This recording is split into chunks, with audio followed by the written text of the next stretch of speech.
President Cheese Escudero hindi kinagat ang panawagan ng mga swapang na kongresista at makakaliwa na paboran sila para ma-impeach si VP Sara. Cheese, minudmod sa pagmumuka ng mga antay-Sara na wala silang karapatang puwersahin ang Senado para lang isa katuparan ang mga nais nilang mangyari kay VP Sara.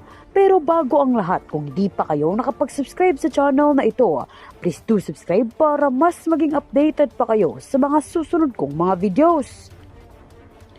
Kasabay nga sa patuloy na paggulo ng impeachment case laban kay VP Sara, tila pinatamaan na naman ni Escudero ang mga kongresista at mga antay-Sara na namamahay na sa kalye para gumawa ng eksena. Nang sa ganun ay dagdagan na ang pressure ng Senado para simulan agad ang trial ni VP Sara at kalimutan ang tamang proseso nito. Narito ang pambuboljak ni Escudero sa mga nangangating patalsikin si VP Sara. Napa-inhibit kayo sa impeachment trial ng ilang mga estudyante, sir?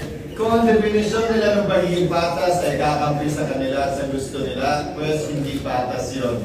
Klaro ang kanilang gusto mangyari at hindi porkit hindi sumasang-ayon sa kanila o sumusunod sa kanila, eh hindi na patas. Being fair means applying the rule evenly to everyone regardless of who it is. So you will not inhibit it? I do not consider it a necessity, nor do I consider it not being fair. Sir, process of trust daw, sir, para process of trust at may balik yung credibility. Uulitin ko, pabor sila, klarong pabor sila ma-impeach ang Vice President, klarong ayaw nila sa Vice President. Sinabi ko rin nila po rin noon.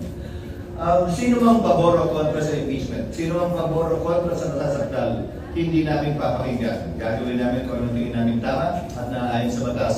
At hindi pa ba sapat na sa ngayon, kinatigan ng Korte Suprema ang ilan sa posisyon ng Kamara ng Senado. Out of the 11 questions of the Supreme Court, 5 of those were questions of the Senate itself to the House of Representatives. Kulang-kulang kalahati, pareho ang tinanong ng Senado sa Kamara at tinanong ng Korte Suprema. Maliban na lamang siyempre, kung ang tingin na naman nila sa Korte Suprema ay hindi rin patas. And the impeachment trial will be on August 4, sir? Ang pag-uusapan pa yun ng mga miyembro ng Senado, ng impeachment court, pag nag-resume na ang Senado. Pero yun yung tinatalaga namin dahil kailangan magbigay pa ng notice sa mga partido bago magsagawa ng hearing. Sir, yung assurance lang daw na magkakaroon ng impeachment trial. Ayan na naman kayo eh. Hindi ko kailangan sagutin yung mga tanong na pabalang tulad niyan galing sa mga grupo, ulitin ko na namangulit lamang at gigil na gigil na matuloy yung impeachment trial. Tutuloy at mangyayari yan ayon sa batas. Sir, according to Senator Jingo Estrada, plansyado na yung pangupo niyo ulit bilang Senate President. So, 18 senators na daw yung sumusuporta sa inyo. So, ready ka na ba na tanggapin ulit? Sino man ang bibigyan ng kumpiyansa ng mayoriya ng mga senador, dapat hindi niya talikuran yung responsibilidad na yon. May numero man ngayon o wala, ulitin ko, ang magpapasya niyan yung pagbubukas mismo ng Senado dahil doon lamang bibilangin yung boto bilang pagsuporta sa susunod na bagong Senate President. Pero may resolution na, sir, na signed by 18 senators. So, hintayin na lamang natin. Hindi naman dinidiscuss yung resolution o pinapresenta yung resolution yun eh. Botohan by a show of hands ang nangyayari sa Senado. But you know that you have the supermajority backing. We are hopeful. We are hopeful, yes. Sir, August 4 na yung start ng impeachment. Yun yung imumungkahi ko. Bakit yun ang petsa nyon? Dahil kailangan bigyan ng notice yung mga partido. Hindi naman pwedeng naisipan lang ng majority ng Senado, pag-open ng Senado, bukas na bukas din. Kailangan may sapat na baton para mabigyan ng notice yung mga partido. What can be expected dun sa first week ng pagbabalik nyo if wala pa yung impeachment trial? The usual, organization ng mga committees, pag-elect ng mga chairman, vice chairman, members ng mga committee, at pagbasa on first reading ng mga bill na final para ma-refer sa committee at tumakbo na yung legislative process sa mga bill na ito. sir, tapos na yung distribution ng committee chairmanship. Hindi pa. Pero, Mapa-finalize yun kapag may formal na-elect na Senate President. pero may mga na-assign na. Again, hindi pa. Lahat yun mapa-finalize kapag nababago naman yung usually. Sa tagal ko sa Senado, Sally, nababago yun paminsan-minsan. So mahirap magsalita at napatapos hanggang hindi pa na. Pero yung mga sumusuporta, sir, may mga hiningi na sila sa inyo. Napag-usapan na ang ilan pero hindi pa na. Yung August 4 na date ay ano na yun, sir? consensus? Hindi pa kami nagkakausap eh. Gusto kong formal kami magkausap bilang isang Senado, bilang isang impeachment court. Pero yun yung mungkahi dahil nga ayon sa legal team, kailangan ng notice at period para ma-notify ang mga partido. Sir, So what do you say more? sa Ano mga yung phrase sabi of na it? delay? Ano itutukoy nyo doon sa sabi na dinidelay na delay? Hindi namin trabaho na madaliin ito sa balakasulat na madaliin ito. At kung hindi porkit nagmamadali sila, ay kailangan na rin namin magmadali.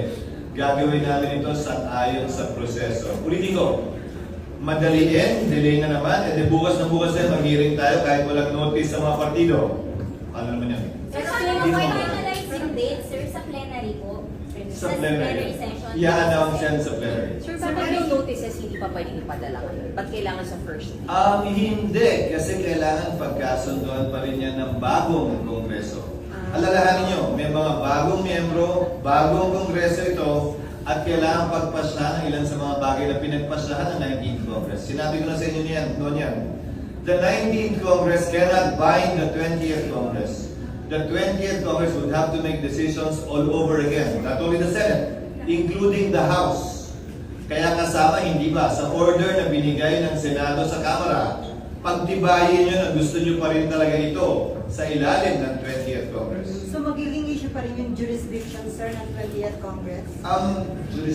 May mga miyembro nagsabi na i-raise nila yan. So, ang tabayan na natin kung mangyayari nga yan, kung mangyayari man, pagbabadohan ng plenaryo. Pero sa inyo, sir, is sa inyo may jurisdiction talaga?